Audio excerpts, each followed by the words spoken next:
Quando o jovem Davi tocava sua harpa e compunha seus poemas enquanto cuidava do seu rebanho, nunca imaginaria que um dia seria responsável por liderar um complexo sistema de músicos, incluindo instrumentistas, cantores e regentes, que deveriam louvar a Deus continuamente através da música. Afinal, Davi era pouco valorizado em sua própria família.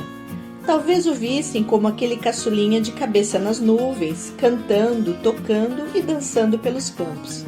Embora a Bíblia nos fale ricamente sobre a musicalidade de Davi, normalmente ele é muito mais lembrado e marcado por outros episódios da sua vida, como a vitória sobre o gigante Golias ou o adultério que cometeu com Batseba.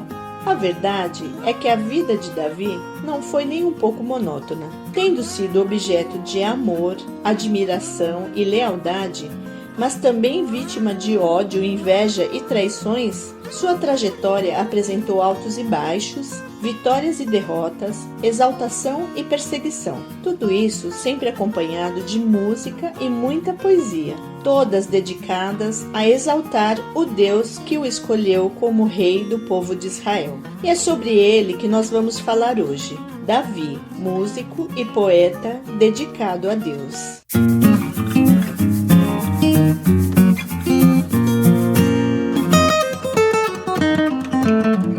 Vamos orar em gratidão a Deus. Nós te exaltamos, Senhor, te louvamos e te agradecemos pelas nossas vidas e por esta oportunidade de estar ministrando esta aula. Pedimos, Senhor, que nos abençoe a cada um que estiver ouvindo, que tudo o que for falado seja de edificação para o teu povo, Senhor. Nós te pedimos e agradecemos em nome de Jesus. Amém.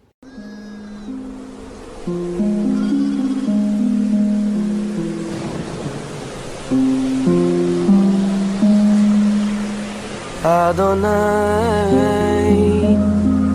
Roi lo echsar Bineot deshe Yarbitseni. Este é o Salmo 23, composto por Davi, cantado em hebraico. Provavelmente, as músicas cantadas naquela época eram parecidas com essa que estamos ouvindo. Ouçam a harpa acompanhando a melodia. Yancheni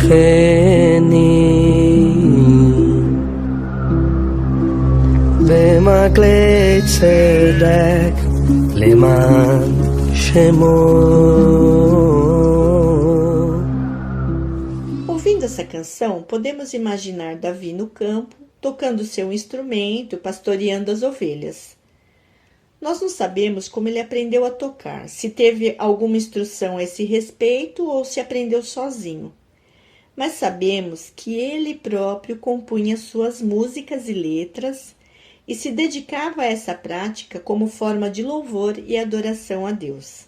A música não era sua única habilidade. No pastoreio, ele teve a oportunidade de desenvolver várias aptidões que demandavam inteligência, coragem, força física e esperteza, além de outras.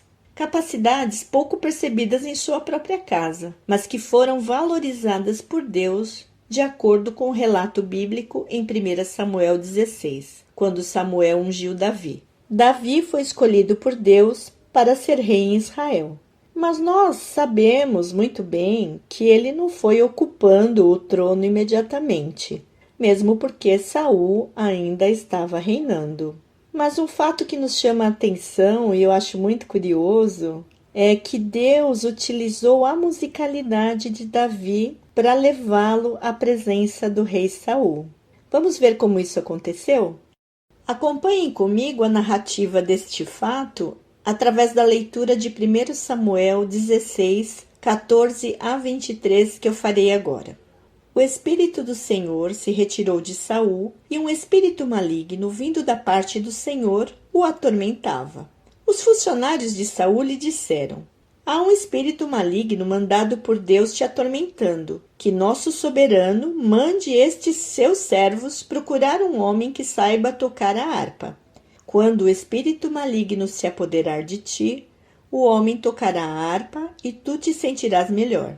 E Saul respondeu aos que o serviam: encontrem alguém que toque bem e o tragam até aqui. Um dos funcionários respondeu: conheço um dos filhos de Jessé, de Belém, que sabe tocar harpa. É um guerreiro valente, sabe falar bem, tem boa aparência e o Senhor está com ele. Então Saul mandou mensageiros a Jessé com a seguinte mensagem: envie-me seu filho Davi, que cuida das ovelhas. Jessé apanhou um jumento e o carregou de pães, uma vasilha de couro cheia de vinho e um cabrito, e o enviou a Saul por meio de Davi, seu filho. Davi foi apresentar-se a Saul e passou a trabalhar para ele. Saul gostou muito dele e Davi tornou-se seu escudeiro. Então Saul enviou a seguinte mensagem a Jessé: deixe que Davi continue trabalhando para mim, pois estou satisfeito com ele. E sempre que o espírito mandado por Deus se apoderava de Saul, Davi apanhava sua harpa e tocava. Então Saul sentia alívio e melhorava, e o espírito maligno o deixava.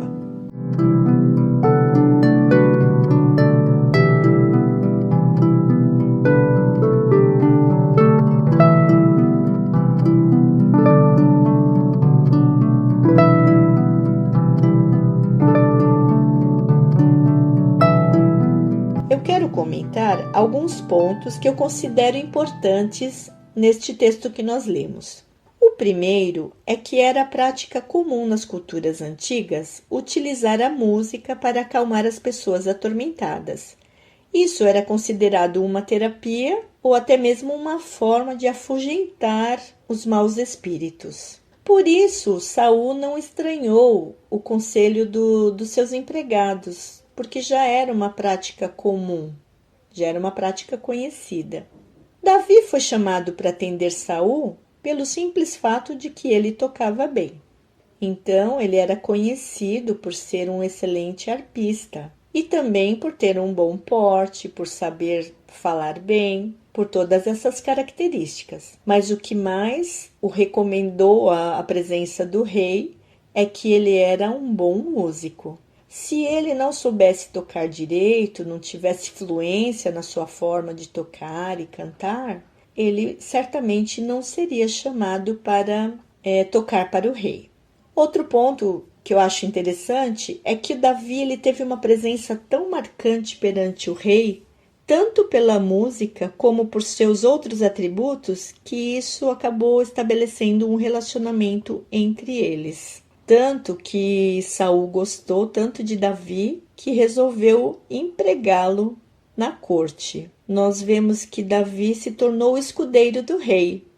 Escudeiro é aquele que vai junto com o rei preparando os seus apetrechos, as suas armas, a sua armadura, os seus capacetes. Ele que prepara toda a indumentária que o rei vai utilizar nas suas batalhas, nas suas guerras, né? Ele que está junto com o rei. Então, a presença de Davi junto ao rei, ela foi tão marcante que ele resolveu torná-lo um servo que ficasse junto a ele. Então, nós percebemos, lembrando da nossa primeira aula, que apenas nesses versículos que nós lemos, nós temos duas das ações da música que nós estudamos anteriormente. A primeira é a ação terapêutica e a segunda é a ação socializadora. A partir desse momento, a vida de Davi vai se desenvolvendo sempre atrelada à vida do rei e da sua família, e também aos acontecimentos do povo de Israel, que estava em guerra. Todos conhecem as atitudes de Davi. Coragem, confiança em Deus e desprendimento o levaram a derrotar o gigante Golias, que aterrorizava o exército de Israel. Essa foi uma vitória militar e Davi passou a ser cada vez mais querido do povo. Só que isso gerou um probleminha com o rei. Quando Saul, Davi e os soldados voltaram vitoriosos da batalha contra os filisteus e contra o gigante Golias, as mulheres de todas as cidades de Israel celebraram com danças e instrumentos, cantando: Saul feriu milhares, porém Davi feriu 10 milhares. Da mesma forma que a música aproximou Davi de Saul, nesse momento esse cântico provocou inveja, indignação e ira por parte de Saul. E aqui nós observamos claramente que a mesma música que expressou a alegria do povo também despertou emoções negativas em Saul. Tal foi a alteração no interior do rei que nem mesmo a harpa de Davi conseguia mais acalmá-lo. Começa então a perseguição a Davi. Saul procura matá-lo. Davi vive em fuga e assim se configura uma verdadeira saga que dura bastante tempo, até que finalmente Saul e seu filho Jonatas morrem. Vários momentos dessa perseguição servem de inspiração para a composição de vários salmos em que Davi revela os seus sentimentos, temores, aflições, angústias, sempre colocando sua esperança e confiança em Deus. E nessa hora em que Saul, seu perseguidor, e Jonatas, o seu amigo, morrem, o Davi compõe um lindo cântico, pranteando e lamentando a morte dos dois. Esse cântico foi chamado de hino ao arco, e isso pode significar, a gente não sabe o significado exatamente, mas pode significar poder e glória. Ele foi escrito no livro dos Justos, que era um cancioneiro de guerra e que circulava juntamente com os livros canônicos da época. Na Bíblia, nós podemos ler esse cântico em 2 Samuel, capítulo 1, dos versos 17 a 27. Somente após a morte de Saul é que Davi pôde assumir o trono. Inicialmente, ele foi aclamado o rei de Judá, mas demorou um tempo para que ele pudesse finalmente ser reconhecido como rei de todo o povo de Israel. Depois que isso aconteceu, ele resolveu trazer de volta para Jerusalém a Arca da Aliança, que havia sido levada pelos filisteus numa de suas batalhas contra Israel. Era um problema que a arca tenha ficado distante. Eles haviam recuperado essa arca em uma outra batalha e agora Davi tensionava trazer a arca para Jerusalém. A arca simbolizava a presença de Deus e por isso era tão importante que ela fosse levada para Jerusalém. Mas após uma primeira tentativa desastrada, na segunda vez, Davi seguiu todas as normas para o correto transporte da arca. No primeiro livro de Crônicas, capítulo 15, temos o seguinte relato, versículos 3 e 4. Davi reuniu todo Israel em Jerusalém para levar a arca do Senhor para o lugar que ele lhe havia preparado. Reuniu também os descendentes de Arão e os levitas. Versículo 11. Então Davi convocou os sacerdotes Zadoque, Abiatar e os levitas Uriel, Asaías, Joel, Semaías, Eliel e Aminadab e lhes disse: Vocês são os chefes das famílias levitas. Vocês e seus companheiros levitas deverão consagrar-se e levar a arca do Senhor, o Deus de Israel, para o local que preparei para ela. Pelo fato de vocês não terem carregado a arca na primeira vez, a ira do Senhor nosso Deus causou destruição entre nós. Nós não o tínhamos consultado sobre como proceder. Então os sacerdotes e os levitas se consagraram para transportar a arca do Senhor, o Deus de Israel. Davi também ordenou aos líderes dos levitas que encarregassem os músicos que havia entre eles de cantar músicas alegres, acompanhadas por instrumentos musicais, liras, harpas e símbolos sonoros. Versículo 22. Quenanias, o chefe dos levitas, ficou encarregado dos cânticos. Essa era sua responsabilidade, pois ele era capaz nisso. Versículo 27. E Davi vestia um manto de linho fino, assim como também todos os levitas que carregavam a arca, os músicos e Quenanias, chefe dos músicos. E Davi vestia também o colete sacerdotal de linho. E todo Israel acompanhou a arca da aliança do Senhor alegremente, ao som de trombetas, cornetas e símbolos, ao toque de liras e de harpas. Também no segundo livro de Samuel, capítulo 6, a partir do versículo 14, nós podemos ler que nesta ocasião Davi dançava com todas as suas forças diante do Senhor e estava cingido de uma estola sacerdotal de linho. Assim Davi, com todo Israel, fez subir a arca do Senhor com júbilo e ao som de trombetas. Ao entrar a arca do Senhor na cidade de Davi, Mical, filha de Saul, estava olhando pela janela. E vendo o rei Davi, que ia saltando e dançando diante do Senhor, o desprezou no seu coração. Mical era uma das esposas de Davi e filha do rei Saul. E ela não conseguiu entender essa atitude de Davi, em que ele se misturou ao povo e dançou perante todos.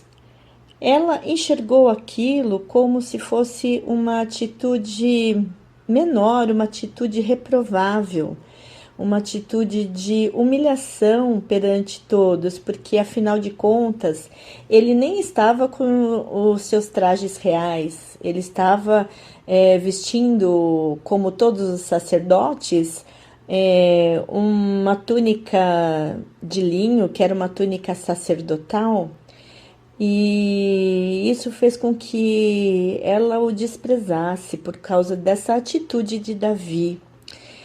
Mas se nós olharmos profundamente nesse fato de Davi ter se juntado a todos e ter dançado para o Senhor, ter entrado cantando, nós podemos enxergar que ele prestou uma adoração de dentro de todo o seu ser, sem se importar se naquele momento se ele era um rei e se ele não estaria com uma postura correta de um rei, porque estava no meio do povo se expondo e dançando.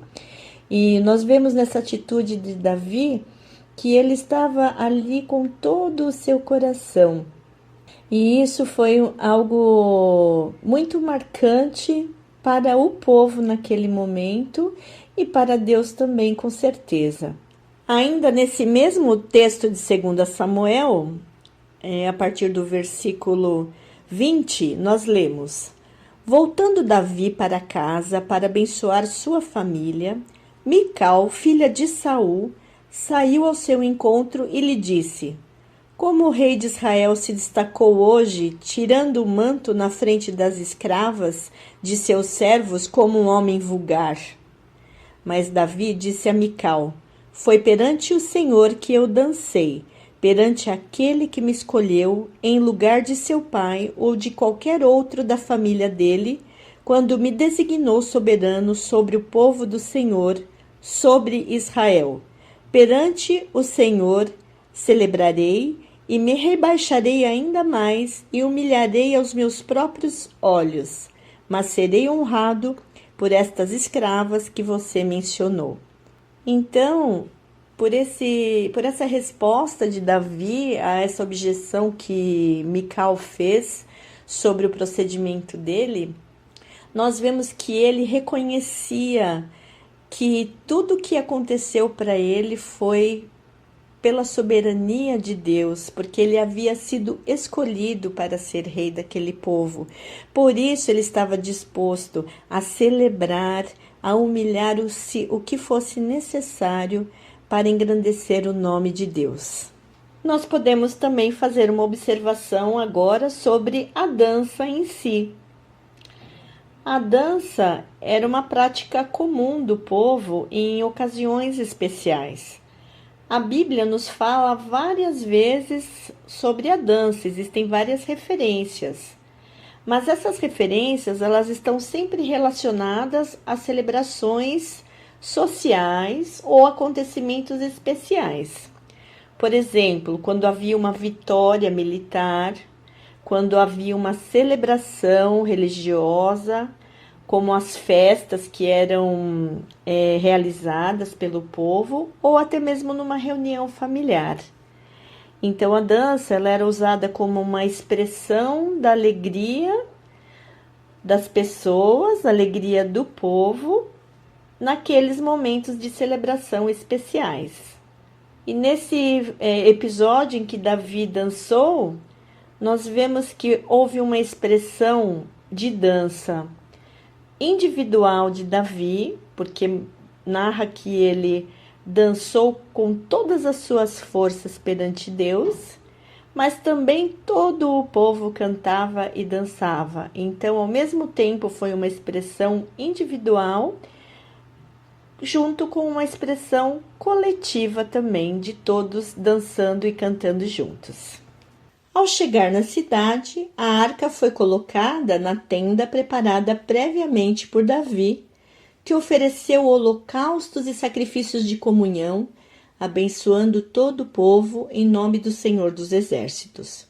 1 Crônicas 16:4, nós lemos que Davi nomeou alguns dos levitas para ministrarem diante da arca do Senhor, fazendo petições, dando graças e louvando o Senhor, o Deus de Israel.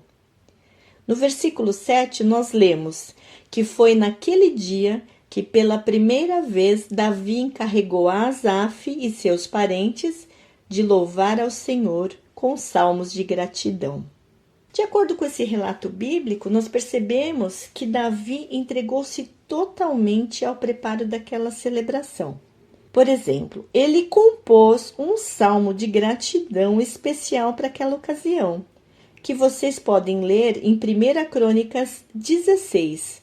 Na Bíblia Shed, nós encontramos o seguinte comentário sobre esse salmo.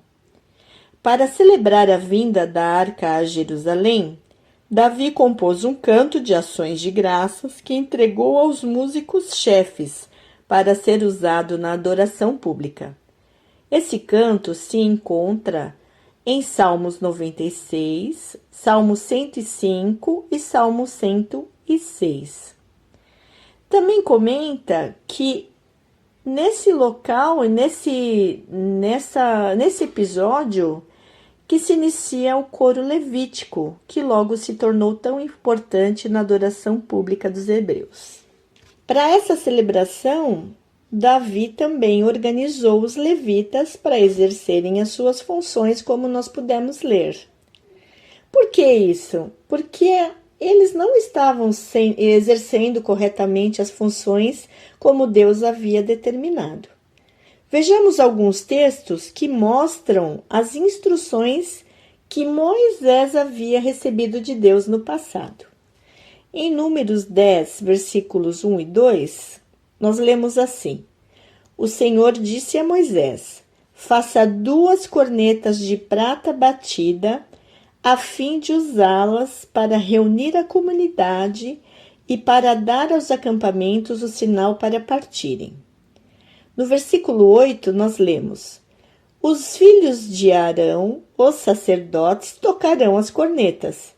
Esse é um decreto perpétuo para vocês e para as suas gerações. Também em seus dias festivos, nas festas fixas e no primeiro dia de cada mês, vocês deverão tocar as cornetas por ocasião dos seus holocaustos e das suas ofertas de comunhão e elas serão um memorial em favor de vocês perante o seu Deus. Eu sou o Senhor, o Deus de vocês. Em Deuteronômio 10:8, ainda nós lemos: Naquela ocasião, o Senhor separou a tribo de Levi para carregar a arca da aliança do Senhor, para estar perante o Senhor a fim de ministrar e pronunciar bênçãos em seu nome, como se faz ainda hoje. E no capítulo 18, versículo 5, nós lemos: Pois de todas as tribos o Senhor, o seu Deus, escolheu os levitas e os seus descendentes para estarem na presença do Senhor e para ministrarem sempre em seu nome. Então, o que Davi fez, organizando os sacerdotes e levitas, não foi nenhuma novidade, foi apenas o cumprimento de uma determinação de Deus. Seguindo essas determinações, Davi estabeleceu uma organização para a celebração dos cultos que haveriam de acontecer a partir dali. Em 1 Crônicas 16 ainda, a partir do versículo 37, nós lemos: Então Davi deixou Asaf e seus parentes diante da arca da aliança do Senhor, para ali ministrarem regularmente de acordo com as prescrições para cada dia. Também deixou Obed-Edom e seus 68 parentes para ministrarem com eles. Obed-Edom, filho de Jedutum, e também Rosa foram porteiros. Davi deixou o sacerdote Zadok e seus parentes sacerdotes diante do tabernáculo do Senhor em Gibeon, para regularmente, de manhã e à tarde, apresentarem holocaustos no altar de holocaustos, de acordo com tudo o que está escrito na lei do Senhor que ele deu a Israel. Com eles estavam Emã e Jedutum e os outros designados para darem graças ao Senhor, exclamando: O seu amor dura para sempre. Emã e Jedutum eram responsáveis pelas trombetas, pelos símbolos e pelos outros instrumentos musicais para o culto. Os filhos de Jedutum foram designados como porteiros. Quando penso em toda essa organização litúrgica que Davi estabeleceu, imagino que ele já devia ter em seu coração o desejo de que Deus fosse adorado continuamente e que as pessoas envolvidas nessa adoração estivessem bem preparadas para fazer da melhor forma possível. Isso fica claro quando ele escolhe os líderes e determina exatamente qual instrumento cada músico deveria tocar. Essa dedicação à música que Davi demonstra, mesmo após ter se tornado rei, nos mostra um traço marcante do seu caráter, pois mesmo tendo sido elevado à mais alta posição dentro do seu povo, não abandonou aquilo que fazia parte de sua essência como pessoa. Os salmos que continuou compondo para Deus a cada acontecimento de sua vida, a preocupação em oferecer a melhor música como forma de adoração, o empenho em estabelecer essa organização musical que mencionamos e até a dedicação na criação e confecção de instrumentos feitos exclusivamente para o louvor, nos revelam que suas ocupações como líder de uma nação e de um exército sempre envolvido em guerras não o afastaram de toda a sensibilidade musical que ele tinha. Nem mesmo seus tropeços ou seus problemas familiares o impediram de continuar oferecendo música e poesia para Deus. Aliás, um de seus mais belos salmos foi composto após se arrepender do adultério que cometeu com Batseba, que é o Salmo 51, escrito e entregue ao mestre da música. Tem misericórdia de mim, ó Deus, por teu amor, por tua grande compaixão apaga as minhas transgressões. Esse é o lamento cantado de Davi no início desse salmo, recorrendo à misericórdia e ao perdão de Deus por seu pecado.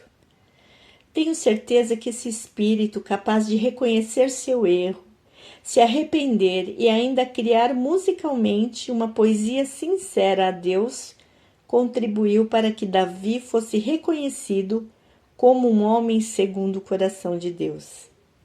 A dedicação de Davi não parou no momento em que ele trouxe a arca para Jerusalém e organizou os músicos e sacerdotes. Ele começou a se incomodar com o fato da arca permanecer numa tenda, enquanto ele mesmo já estava morando num palácio. Por isso, ele desejava construir um templo para Deus e assim ter um local fixo para adoração. A construção do templo só seria realizada durante o reinado do seu filho Salomão.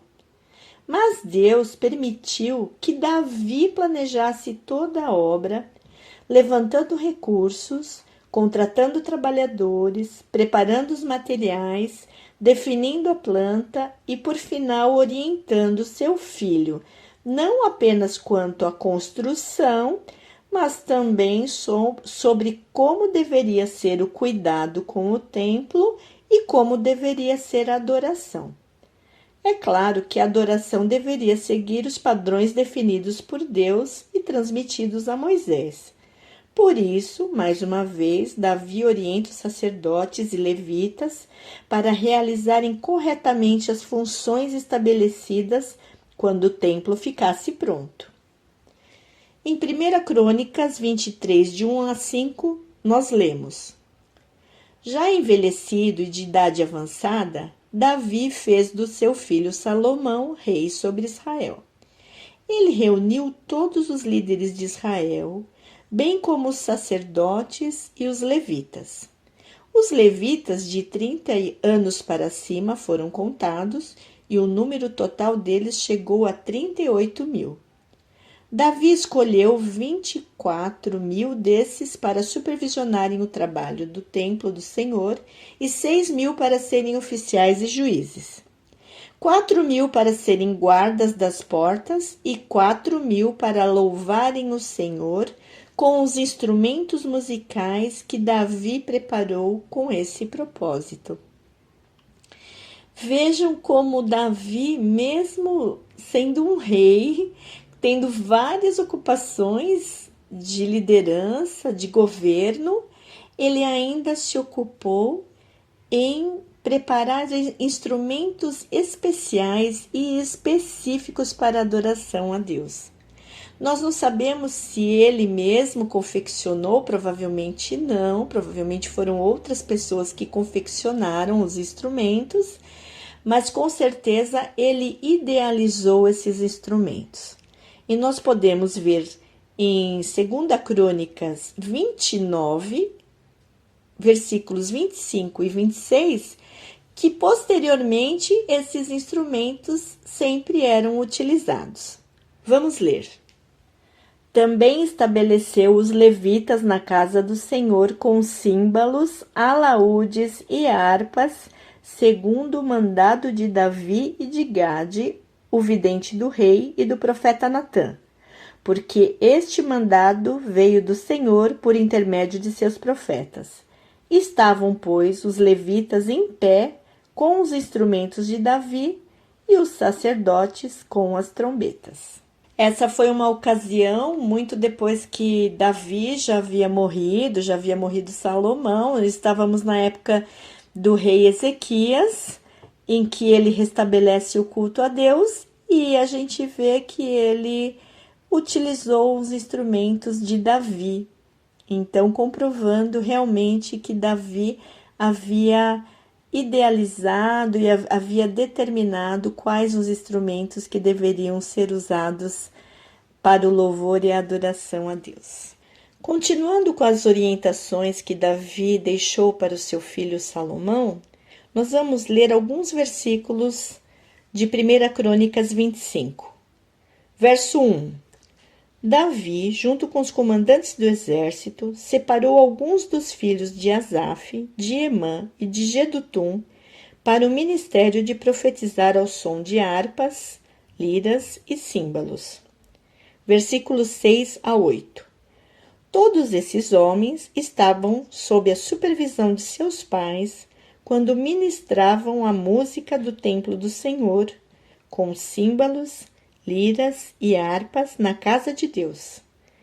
Asaf, Gedutum e Emã estavam sob a supervisão do rei. Junto com seus parentes, todos capazes e preparados para o ministério do louvor do Senhor, totalizavam 288. Então tiraram sortes entre jovens e velhos, mestres e discípulos, para designar-lhes suas responsabilidades. Eu gostaria de comentar alguns pontos muito importantes que nós observamos neste texto que nós lemos agora. O primeiro é que nós percebemos que a música não era um fim em si mesma, mas ela era um instrumento para profetizar, ou seja, para declarar as verdades de Deus, para trazer a mensagem, para glorificar a Deus. Então a música era um meio, através dos instrumentos eles profetizavam a Deus. O segundo ponto é que nós observamos que dentro dessa organização havia uma clara liderança de alguns sobre os outros. Então Asaf, Emã e Gedutum eram os líderes das suas famílias, dos seus filhos. Eles lideravam, cada um liderava os seus filhos respectivamente, e ao mesmo tempo eles eram supervisionados pelo rei. Então isso estabelecia uma ordem muito clara de que os músicos tinham que seguir uma orientação da sua liderança. O terceiro ponto que nós vemos aqui no versículo 7 é o seguinte: junto com seus parentes, todos capazes e preparados para o ministério do louvor do Senhor, totalizavam 288. Duas coisas que eu observo aqui é, primeiro, que eles não apenas eram capazes, porque nós podemos encontrar muitas pessoas capazes, mas também eles estavam sempre preparados, porque não podemos confundir capacidade com preparo. Nós podemos encontrar pessoas capazes, mas que não estão preparadas. Então, ali nós notamos que todos estavam capazes e preparados para o ministério do louvor, ou seja, eles se dedicavam ao estudo da música, dos seus instrumentos, eles praticavam e desta forma eles se tornavam preparados para exercer esse ministério. Também a gente vê o grande número de músicos que tinha, né? Isso significa que não era um monopólio de alguns, né? Um monopólio de 1, 2, 3. Mas a gente vê aqui 288, e no texto que nós lemos anteriormente, tinha 4.000 para louvar ao Senhor. Então, nós percebemos que é um ministério amplo, que pode ser realizado por muitas pessoas, e especialmente naquele tempo em que o louvor era exercido continuamente o dia inteiro, então eles se revezavam nos turnos. E no último versículo que nós lemos, a gente vê assim: então tiraram sortes entre jovens e velhos, mestres e discípulos, para designar-lhes suas responsabilidades. Ou seja, existiam os mestres, que eram os professores, e os discípulos, que eram os alunos. Isso nos faz pressupor que uns ensinavam os outros, e desta forma eles mantinham sempre uma nova geração de músicos preparados para tocar, e para cantar, e para louvar e ministrar perante o Senhor. Então, esse é um ponto que me chama a atenção. O outro ponto é que existiam jovens e velhos. Então, nem o velho perdia o seu lugar porque chegou a ser velho, e nem o jovem deixava de tocar porque era um jovem. Ele tinha o seu espaço para poder tocar. E o que é mais interessante é que, mesmo eles sendo jovens ou velhos, mestres ou discípulos, todos entraram num tipo um sorteio, né? Para designar a função de cada um, não importando qual que era o seu grau ali de conhecimento, né? Então, eu acho muito interessante todos esses fatores em que nós poderíamos nos espelhar para os nossos dias. Para apresentar Salomão como seu sucessor, Davi convocou os líderes de Israel e discursou perante todos. Inicialmente, fez todos se lembrarem de seu desejo de construir um templo para o Senhor e declarou que, assim como Deus o havia escolhido como rei de Israel, também havia escolhido Salomão para reinar em seu lugar e para ser o construtor do templo. Também pediu ao povo para seguir os mandamentos de Deus, a fim de serem sempre abençoados.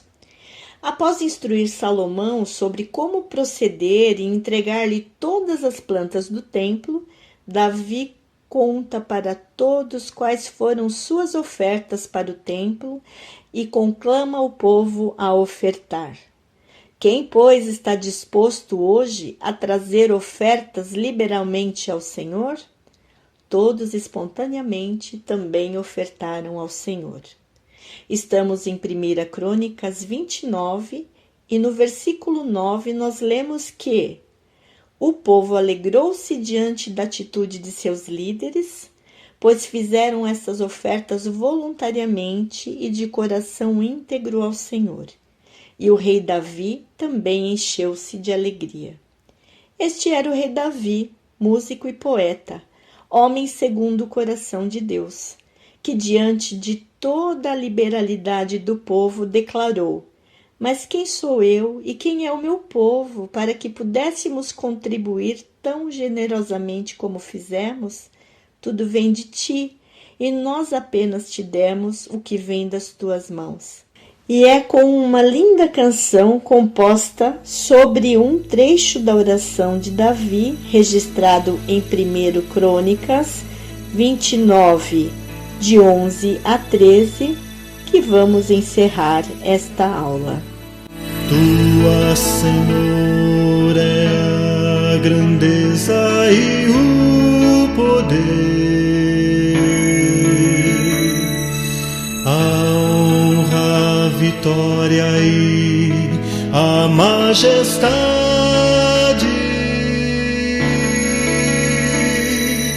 porque teu é tudo, quanto há nos céus e na terra. Teu, Senhor, é o reino, e tu te exaltaste por chefe sobre todos.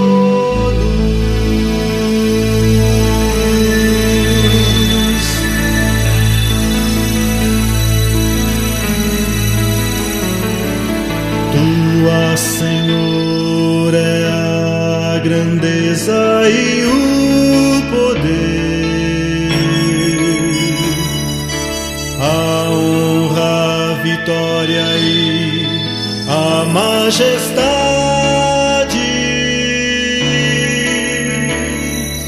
porque teu é tudo,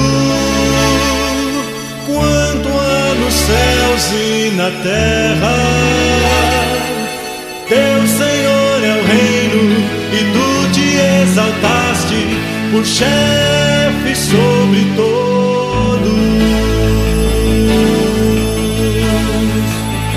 Riquezas e glória vêm de ti, tu dominas sobre tudo, na tua mão a força e poder, contigo está o engrandecer e a tudo dar força.